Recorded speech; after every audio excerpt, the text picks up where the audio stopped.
बाळासाहेबांच्या तमाम शिवसैनिकांना तुमच्या ह्या अनिश गाढवेचा, बाळासाहेबांच्या कडवट शिवसैनिकाचा मानाचा जय महाराष्ट्र.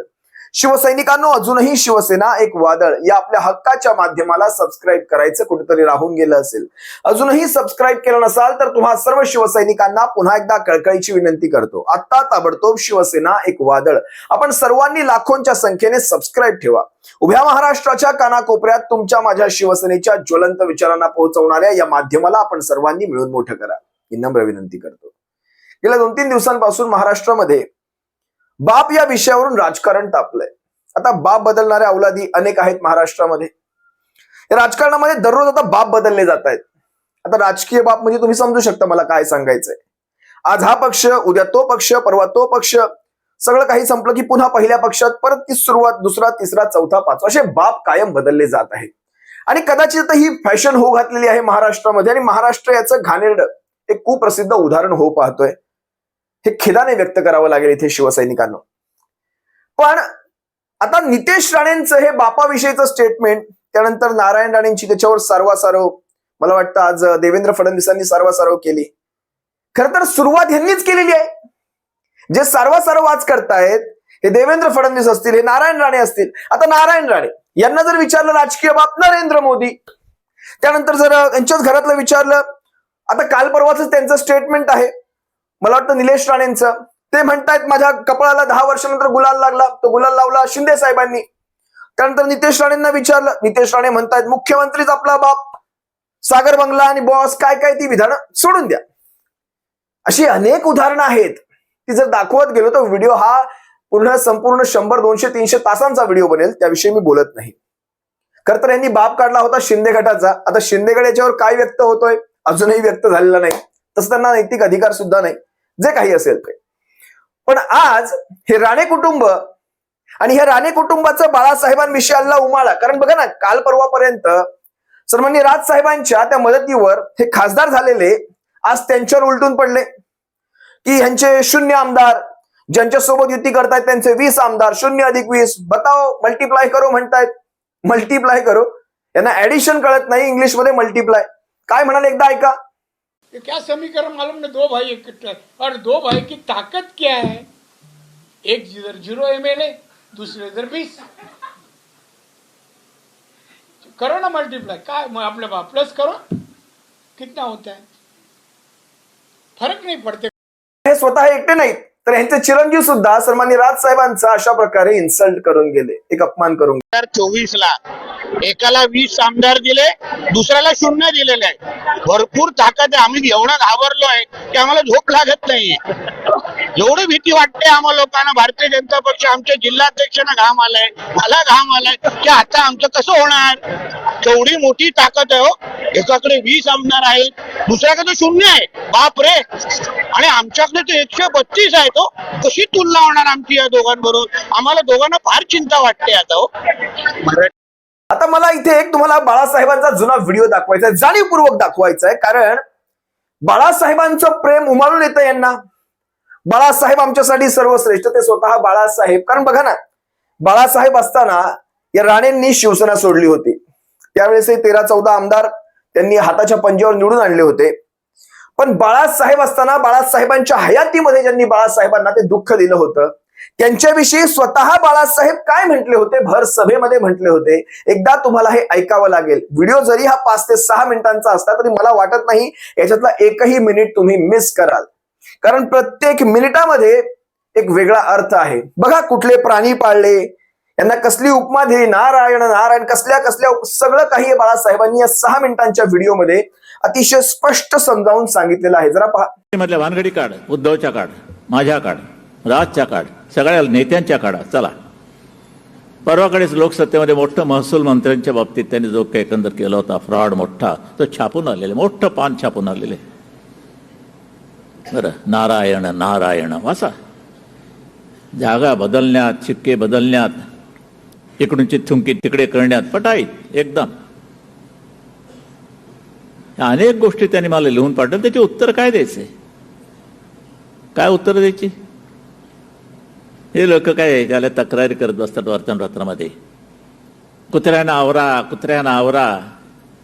अरे येड धुयानो, कुत्र्याला आवरा काय. मी खूप कुत्री पाळली आहेत, पण त्यांच्या नाऱ्यासारखी वगैरे यायला लागलं तर मी बाकीच्या तर खरी कुत्री सोडून दिली पाळायची. म्हणजे कुत्रं बरं आहे, पण ते तिच्या आयला मला चावायला निघालं. हाणा तिच्या आयला नाऱ्या.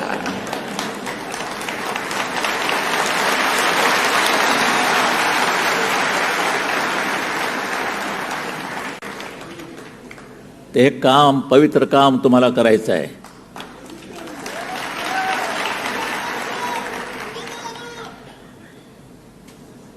दीड फुट्याचं चावरं कुत्रं कोकणात फिरता कामा नये, बिलकुल नाही.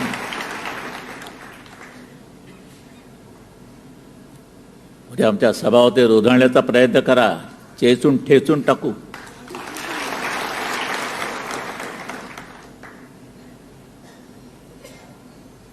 अशा तऱ्हेचं हे सगळं आम्ही आयुष्य काढतोय. ही काही पहिली वेळ नाही. या शिवसेनेच्या सिंधुदुर्गावरती कितीतरी लाटा आदळल्यात. कितीतरी शिवसेनेवर बंदी येणार होती, आम्हाला अटक होणार होती. हे सगळं आम्ही अंगावर घेतलेलं आहे. आम्हाला अटक होणार होती, हे सगळं आम्ही अंगावर घेतलेलं आहे. आणि सांगून अंगावर घेतलंय की हिंमत असेल तर हात लावा. शिवसेना निखारा आहे, निखारा. हात लावाल तर फोड येतील, चटका बसेल, हात जळून जाईल, पोळून जाईल. म्हणून तुमचं तेज तुम्हाला कायम ठेवलं पाहिजे. या तेजाला कोणी मग धक्का लावू शकणार नाही. फुटलात की संपलात. हे तेज कायम ठेवा. कोकणात मला ते दिसलं पाहिजे. महाराजांचं कोकणाचे किती प्रेम, बाप रे. नतद्रष्ट माणसं ह्या मातीतून जन्मास यावी आणि तुम्ही डोक्यावर घेऊन नाचावं. येत्या निवडणुकीमध्ये तू अंगार नाहीस आहे, तू भंगार आहे हे दाखवून देण्याचं पवित्र काम तुम्हाला केलंच पाहिजे. जाओ, नाही मागता है. आणि हे करणार की नाही त्याचं मला उत्तर पाहिजे तुमच्याकडनं. कोकणाचा कॅलिफोर्निया होणार. तुझ्या घरात झाला ना तुझा कॅलिफोर्निया, बस झालं. तू काय करतोय? बरं, याला नीट इंग्लिश येत नाही. हिंदी म्हणजे मैंने बोल्या, अरे बोल्या यायला बोल्या. एकदा मुख्यमंत्री असताना मी वर्षा बंगल्यावर गेलो होतो.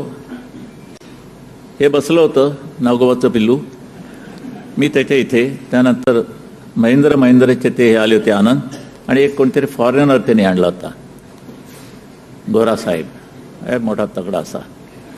विषय होता BSTला काही त्यांनी मीटर्स काढली होती, आणि मीटर्स तिथे बसली की नाण्यांचा गोंधळ होणार नाही, फटाफट माणूस मोकळा होईल प्रवासी, आणि कंडक्टरमध्ये भांडणं लागायची नाहीत. हे बसले नागोबा IT मध्ये.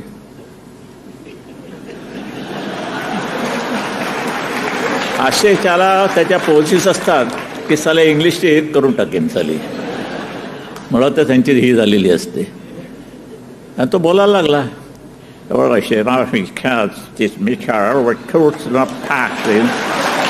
आणि हा नारायण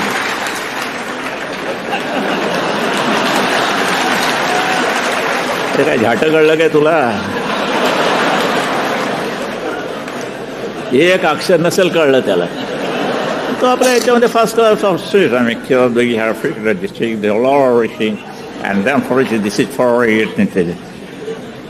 बापाची. हे याला तुम्हाला एवढ्या पदास बसवलं, खरं आबरू माझी जात होती, मला साला घाम फुटला.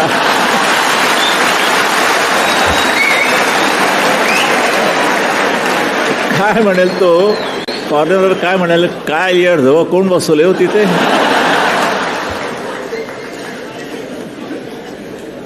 हे सगळे अनुभव घेऊन उभा राहिलोय तुमच्या समोर.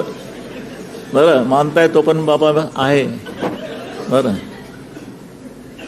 तर मग आता निर्धारानं जायचं सिंधुदुर्गात. सिंधुदुर्गाचा एक शिरा ढासळू द्यायचा नाही. त्याचं पवित्र काम तुम्ही करायचं, शिवसेनेचे मावळे म्हणून. आणि मग येतोच आहे मी मैदानात. मी सिंधुदुर्गाच्या निवडणुकीच्या ह्याच्यामध्ये माझ्या 1-2 सभा लागणारच, आणि मी घेणारच.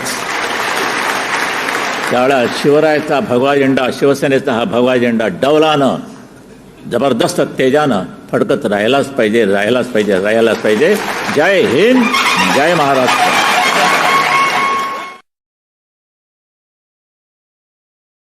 आदरणीय बाळासाहेबांचे विचार हे खऱ्या अर्थाने आपल्या हृदयामध्ये रुजले असतील. आपण साहेबांना शपथ देऊया की आपल्या आदेशान्वये ह्या सिंधुदुर्ग या व्हिडिओमध्ये बाळासाहेबांनी काय घ्यायची ती घेतलेली आहे. जी काही मजा घ्यायची आपण सर्वांनी सुद्धा या व्हिडिओतून चांगलीच मजा घेतलेली असेल. पण असेच हे ज्युनियर राणे एकदा पत्रकारांच्या तावडीत सापडले. आणि बघा, शेवटी पत्रकारांना छेडायचं नसतं. तुम्हाला वाटेल तुम्ही तुमच्या सभांमध्ये भाषण कराल, भाषण ठोकताना याव त्याव काही अनाप शनाप बकाल, ठीक आहे. पण पत्रकारांना छेडताना फार जपून छेडावं लागतं. त्या दिवशी मुंबई तकच्या एका बैठकीमध्ये, मला वाटतं चावडी बैठक काहीतरी त्याचं नाव असेल, त्यामध्ये पत्रकारांशी म्हणजे मला खरं तर अभिजित कारंडेंचे आभार मानायचे, कारण अभिजित कारंडेंनी स्पष्टपणे विषयाला हात घातला. म्हणाले, मला तुम्ही सेक्युलर हे वाटत नाहीत, मला तुम्ही हिंदुत्ववादी वाटत नाहीत, तुम्ही फक्त आपल्या पद्धतीने तो रोल बदलता. इकडे असेल तेव्हा इकडे शिव्या घालायचे, इकडे असेल तेव्हा इकडे शिव्या घालायचा, आपला राजकीय स्वार्थ साधून घेण्यासाठी हे सारं. मग ह्यांनी काय केलं, साहिल जोशीचं ह्या वृत्तपत्रात होतं, ह्या मीडियावर होता, ह्या मीडियावर गेला. साहिल जोशींनी खुल्या चॅलेंज दिलं, प्रूफ करा, सांगा इथे. बरं, साहिल जोशी हेही म्हणतायत की माझं पॅकेज, आमच्या पॅकेजवर आमच्या नोकऱ्या बदललेल्या असतात. मग आता हे काय म्हणतील, आमची ही पॅकेज बदलले. आता पॅकेज म्हणजे कळतं ना, खोके एकदम ओके. पत्रकारांना छेडताना जरा जपूनच, जरा बघा ना काय म्हणाले पत्रकारांना, आणि पत्रकारांनी मग त्याच्यावर कशा प्रकारे आडवा तिडवा पार सुपडा साफ. एकदा पहा हा व्हिडिओ. नितेशजी, तुम्हाला आम्ही आत्तापासून आहे, तुम्हाला खूप पूर्वीपासून शिवसेनेत असल्यापासून बघतो, पण तुम्ही ना हिंदुत्ववादी आहेत असं मला वाटत, ना तुम्ही सेक्युलर आहेत असं वाटत. आम्हाला वाटतं तुम्ही राजकीय नेते आहेत. तुम्हाला जी भूमिका, जो रोल दिला जातो त्या रोलमध्ये तुम्ही असता. शिवसेनेत असताना तुम्ही काँग्रेसला आणि राष्ट्रवादीला फार लहान होतो ना, ठीक आहे, पण काँग्रेसमध्ये आल्यानंतर तुम्ही भाजपला पण मोठ्या प्रमाणात भाजपवर टीका केली, शिवसेनेवर पण टीका केली.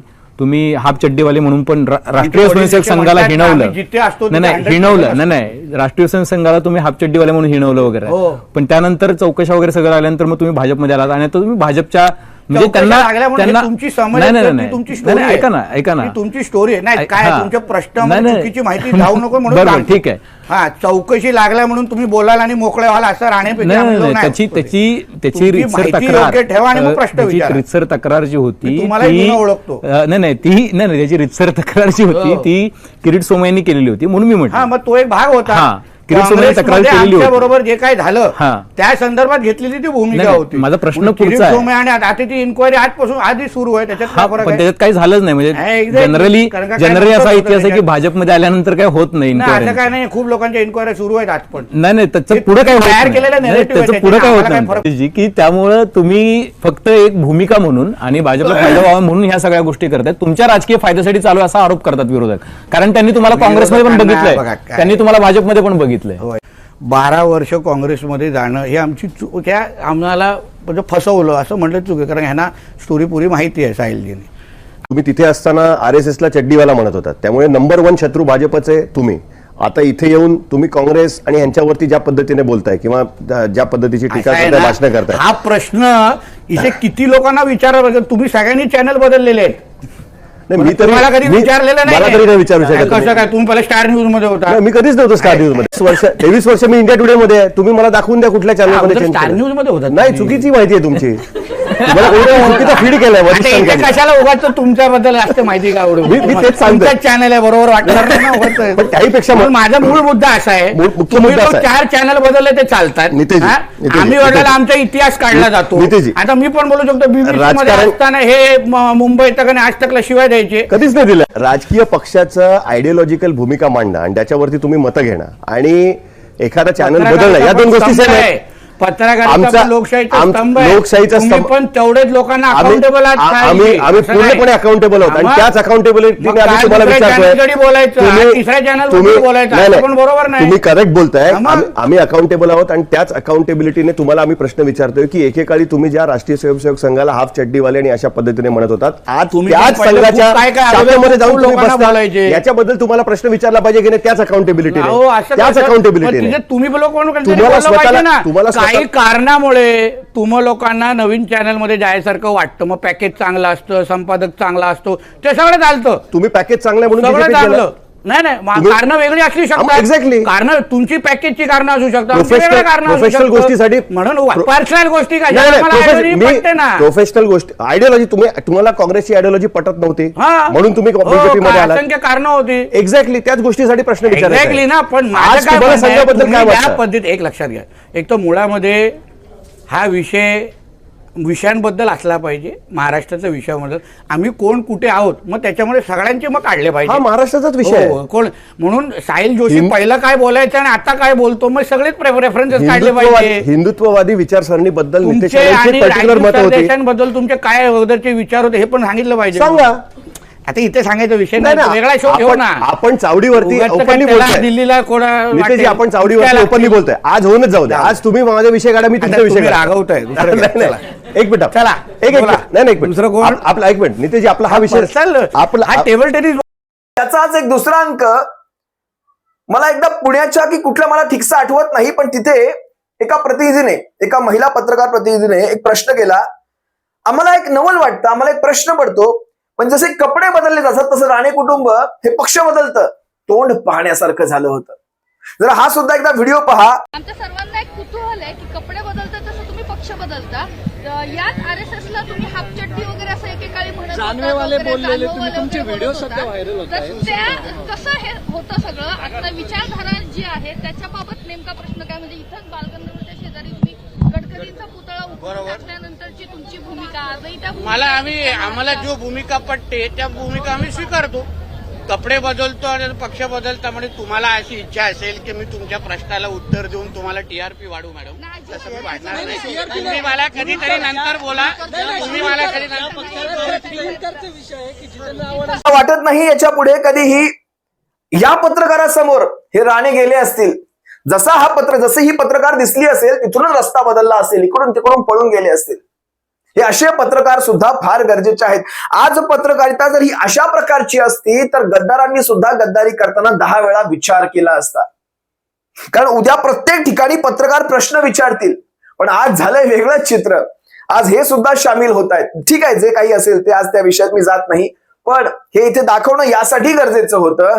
हे फक्त सफेद झूट, साफ खोटं, हिंदुत्वासाठी, बाळासाहेबांच्या विचारांसाठी, शिवसेनेच्या विचारांसाठी, शिवसेना, हे साफ झूट सारं काही ते साहिल जोशींच्या भाषेमध्ये पॅकेजेस साठी, सारं काही पॅकेजेस साठी. 50 खोके एकदम ओके. सप्रेम जय महाराष्ट्र.